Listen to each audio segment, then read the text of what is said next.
Hallå där och välkommen till Simple Swedish Podcast. Och idag ska vi prata om julen och hur vi firar jul i Sverige. Så det kommer bli prat om olika jultraditioner och ni kommer lära er lite julrelaterat vokabulär. Så jag har gjort avsnitt om julen förut och jag kommer att nämna de här i avsnitten lite senare under avsnittets gång. Så först ska jag tacka några nya patrons. Det är Tabata, Aneta, Parmis, Peijuen och ja, det var dem. Tack till er för att ni stödjer den här podden. Så ja, vi ska prata om jul i Sverige helt enkelt. Och julen i Sverige är en kristen högtid, men det var inte alltid en kristen högtid. För vi har länge firat omkring det här datumet och det är för att det är den mörkaste tiden på året. Vi har, jag vet inte exakt vilket datum det är, men runt jul så är det den mörkaste dagen på året. Och människor har alltid haft någon form av firande då. Och jag tror man bestämde någon gång, alltså de kristna bestämde att den 25 skulle vara datumet som Jesus föddes.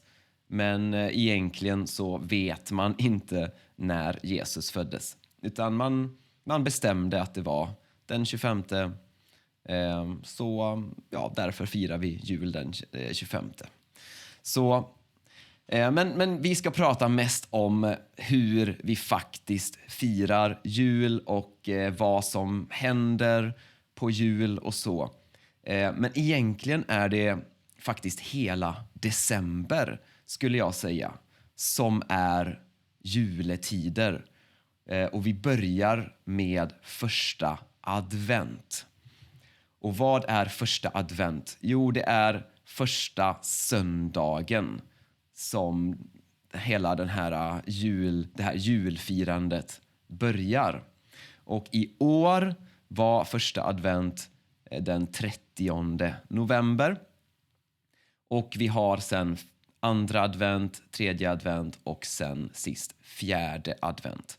Och i Sverige är det väldigt vanligt att man tänder ett ljus första advent och sen tänder man ett nytt ljus den andra. Och så. Man har en ljusstake med 4 ljus i.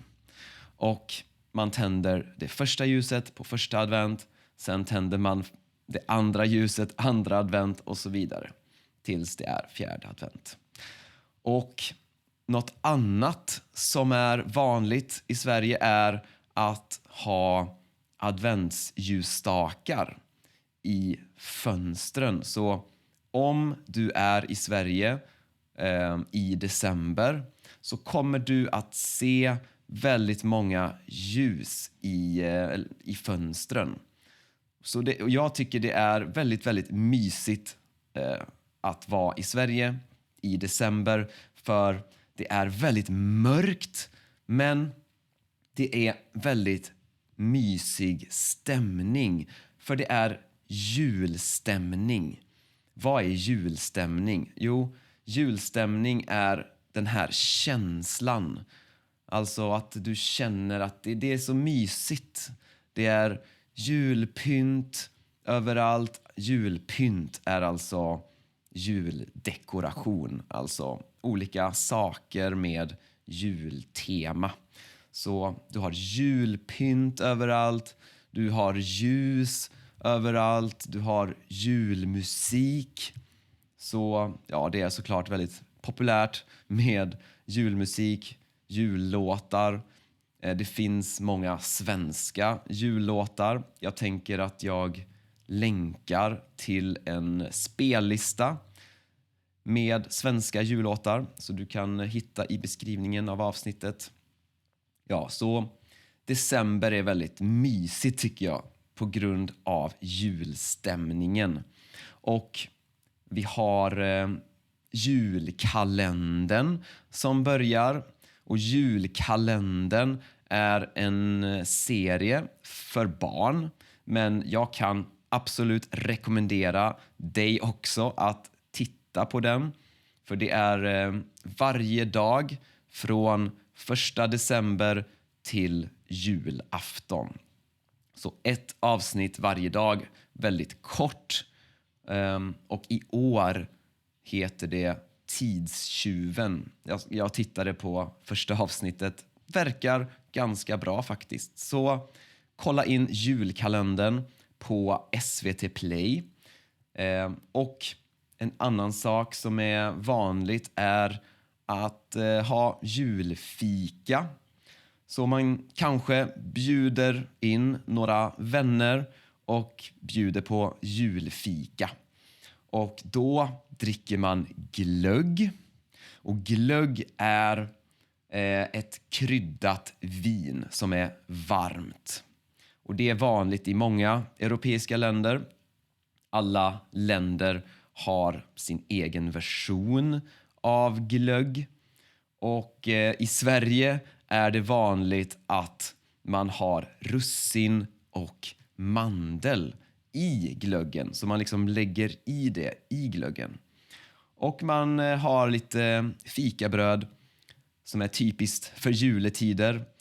Och det är lussekatt och pepparkakor. Så om du är i Sverige och vill ha lite mer julstämning, drick lite glögg och ät lussekatter och pepparkakor. Ja. Och folk börjar säga god jul till varandra. Så om du är i en butik och du har betalat och du ska gå så kan du säga god jul. Och ja, det blir en trevlig stämning för folk börjar säga liksom god jul till varandra och så. Ja, väldigt mysigt tycker jag. Och en högtid som jag tycker mycket om är Lucia. Så Lucia är den 13 december. Men under den här tiden så är det många olika Lucia-firanden. Så vad är Lucia? Så Lucia firar vi till minne av något helgon, av ett helgon som heter Lucia. Jag har ett avsnitt om det faktiskt. Avsnitt nummer 115. Så lyssna gärna på avsnitt 115 om Lucia. Och ett Lucia-firande är egentligen inte ett firande utan det är en slags evenemang. Alltså till exempel är det vanligt i kyrkan att ha ett Lucia-tåg och en Lucia-konsert. Och det är väldigt mysigt. Alltså du sitter i kyrkan och det är mörkt och det är tyst och du hör hur en sång börjar samtidigt som ett Lucia-tåg kommer in. Och längst fram går Lucia. Och hon är vitklädd och har en krona med levande ljus. Inte så brandsäkert, men det är så det måste vara. Så hon bär på huvudet en krona med levande ljus. Och bakom henne kommer ett tåg med andra personer, vitklädda, som håller i ljus. Och de sjunger sånger som är typiska för Lucia och för jul. Och de går fram till scenen, eller vad man säger. Och sen så har de en konsert med körsånger helt enkelt, som är typiska för jul och Lucia. Och det här är också vanligt att man gör på skolor. Så ofta har skolor en egen Lucia-konsert eller Lucia-firande, och föräldrarna kommer och tittar på sina barn som kommer in i ett Lucia-tåg och sen står och sjunger olika julsånger och så. Väldigt mysigt. Så jag rekommenderar att om du bor i Sverige, gå och titta på en julkonsert eller Lucia-konsert i kyrkan. Väldigt, väldigt mysigt och fint. Och sen då har vi såklart julafton. Och julafton, det är det viktigaste datumet att fira i Sverige. Och det är den 24 december. Så i Sverige firar vi inte den 25 december, utan vi firar den 24 december, julafton. Och vad händer på julafton? Jo, det här är en familjehögtid. Så jag skulle säga att det är den viktigaste högtiden för familjen i Sverige. Så oftast så samlas hela familjen på julafton och man umgås, pratar, äter mycket mat såklart. Så vi har ett så kallat julbord. Och julbordet är all mat vi äter på julafton. Det viktigaste är julskinkan. Så julskinkan är en skinka som är kokad i speciella kryddor.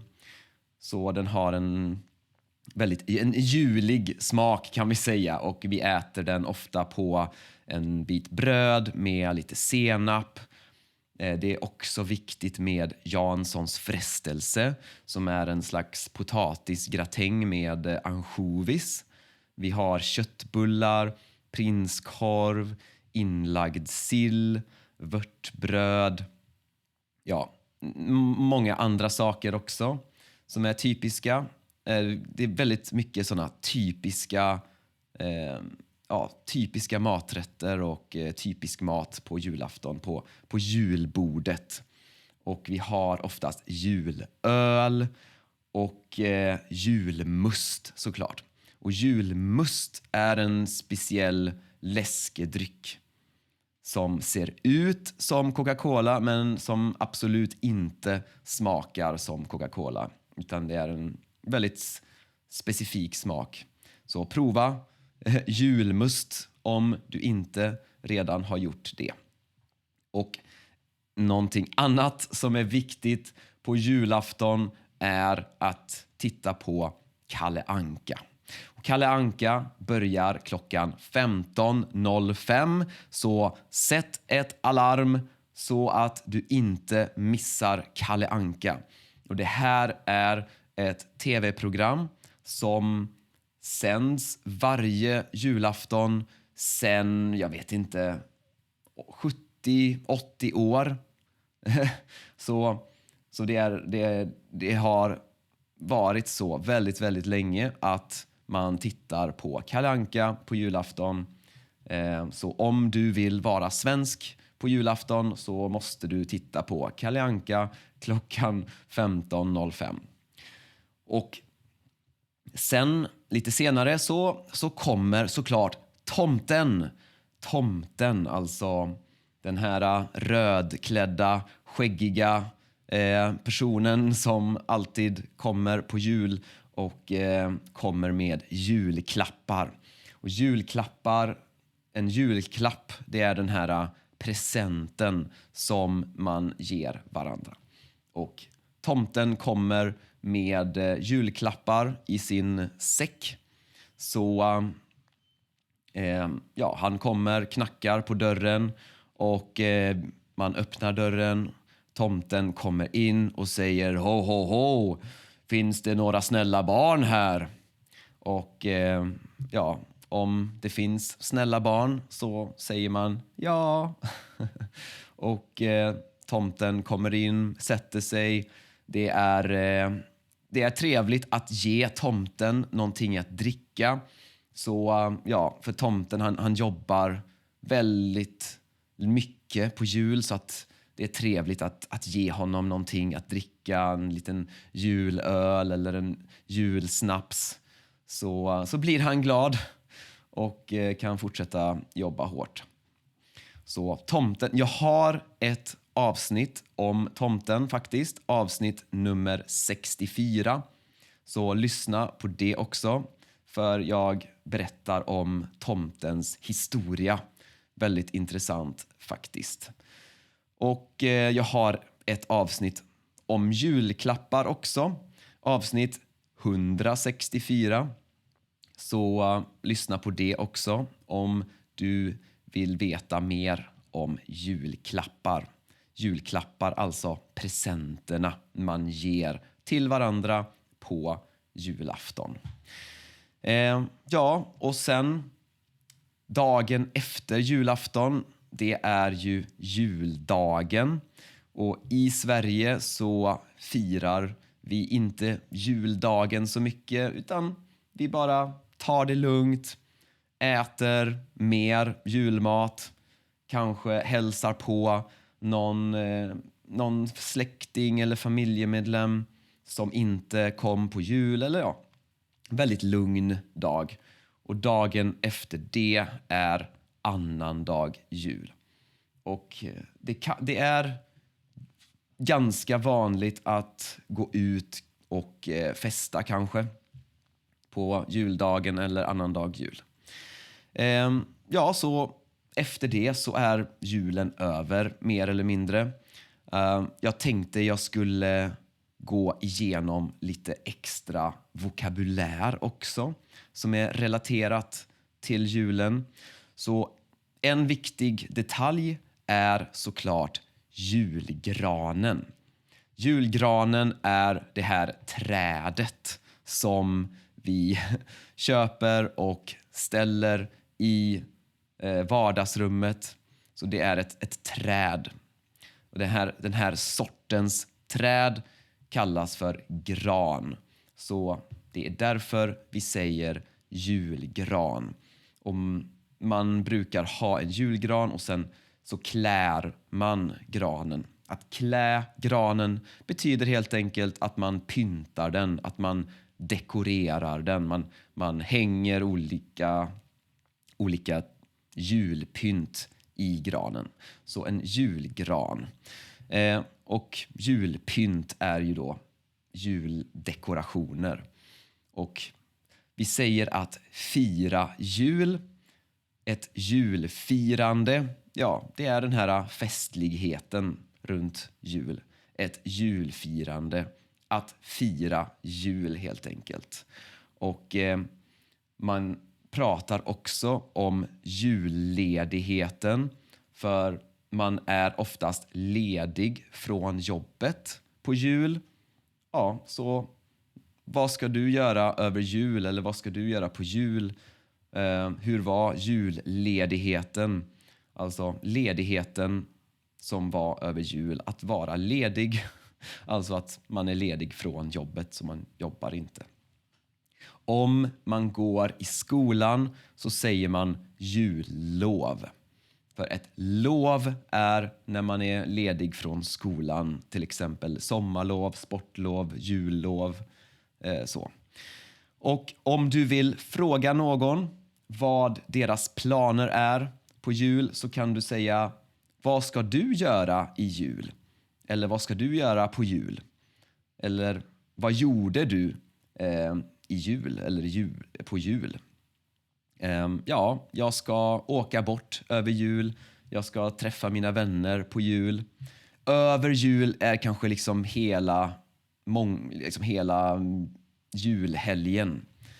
Och på jul är kanske ofta lite mer specifikt på julafton. Och jag ska åka till Sverige över jul. Jag kan säga jag ska åka till Sverige på jul. Eller jag ska åka till Sverige i jul. Så det finns olika sätt att säga det på. Och man säger då god jul till varandra. Så när du säger hej då så kan du säga hej då, god jul. Du kan också lägga till gott nytt år. Så god jul och gott nytt år. God jul kan du säga hela december. Gott nytt år kanske är vanligare, lite närmare nyår. Så god jul eller god jul och gott nytt år. Och några avsnitt jag har gjort om julen, det är avsnitt 17 och 59. Det handlar om jul, så lyssna gärna på dem. Nummer 64 om tomten. Nummer 115 om Lucia. Nummer 118, där har jag ett samtal med min mamma om jul. Och sen har vi nummer 164 om julklappar. Så lyssna på dem. Jag länkar också en spellista med jullåtar, med svenska jullåtar. Och jag har också ett filmtips. En julfilm som är väldigt rolig, som alltid går på tv på jul, är Tomten är far till alla barnen. Så om du vill se en svensk julfilm så rekommenderar jag att titta på Tomten är far till alla barnen. Rolig film. Så det var det. Och god jul på dig. Och hoppas du får en riktigt trevlig det blev inte så bra det här avslutet, men jag hoppas att du får en riktigt härlig jul i alla fall. Så ses vi snart igen. Eller hörs.